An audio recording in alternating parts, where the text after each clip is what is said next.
Bonjour, mon nom est Saraline Joseph et je vais être votre guide pour le cours de comptabilité de base.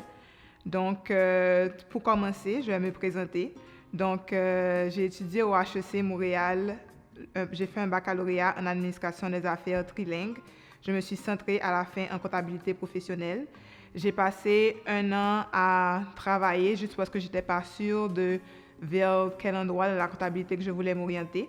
Donc après, j'ai fait mon diplôme d'études supérieures encore au HEC Montréal pendant 2 ans en travaillant en parallèle.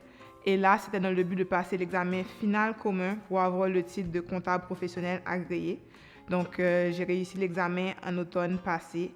Et puis là, je travaille comme analyste comptable, donc je fais vraiment ce que j'aime.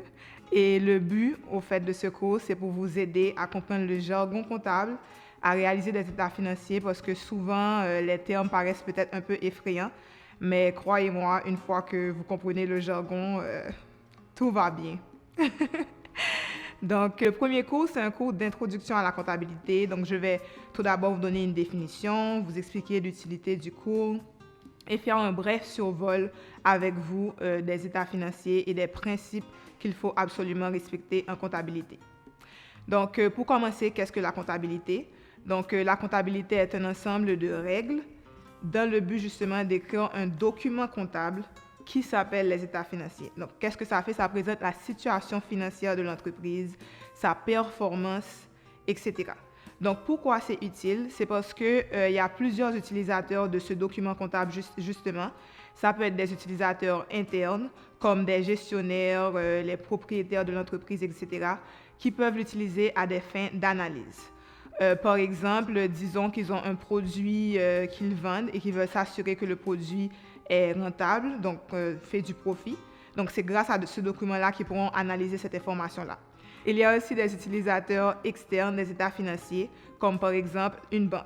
Donc, quand une entreprise va faire un prêt à la banque, souvent, il lui demande ce document comptable qui s'appelle les états financiers parce que la banque veut être capable d'analyser si l'entreprise est capable de rembourser sa dette à la fin de l'année ou du terme du prêt. Donc, c'est ce document-là qu'il utilise pour regarder ce que l'entreprise a.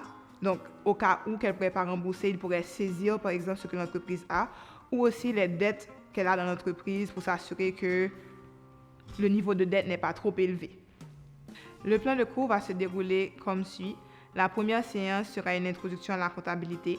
La deuxième séance, on va parler des actifs, définition, les différentes classes, etc. Le troisième cours va être sur les stocks, puis on va parler de l'amortissement. Le cinquième cours sera sur les passifs. On va aussi parler du journal général. Ça, c'est peut-être le cours qui va être le plus chargé parce que c'est là vraiment qu'il y a la tenue de livre, ce sont les opérations au jour le jour. Puis, on va parler du grand livre général et de la balance de vérification. Le huitième cours sera les états financiers. Donc, après avoir fait tout ça, vous pourrez maintenant savoir comment consolider le tout dans les états financiers. Le neuvième cours, on va parler des formes d'entreprise, plus un côté fiscalité, les avantages fiscaux de chaque forme d'entreprise et aussi on va parler des taxes parce qu'on est au Québec et la TPS-TVQ, c'est très important. On va aussi parler des écritures de régularisation. On va poursuivre avec les écritures de clôture et le dernier cours sera d'autres sujets sur, par exemple, les factures, combien de temps les conserver, etc. Et on va faire aussi un bref récapitulatif pour que vous ayez une vue globale de la comptabilité. Donc, chaque semaine, on va se rencontrer une fois par semaine. N'ayez pas peur de poser vos questions. Franchement, il n'y a pas de mauvaises questions. Toute question est bonne à poser. Donc, ça me fera plaisir de répondre à toutes vos interrogations. Et aussi, je vais vous donner des lectures et des exercices à faire au cours de la semaine pour vous préparer au prochain cours et aussi pour un peu mieux comprendre le cours précédent.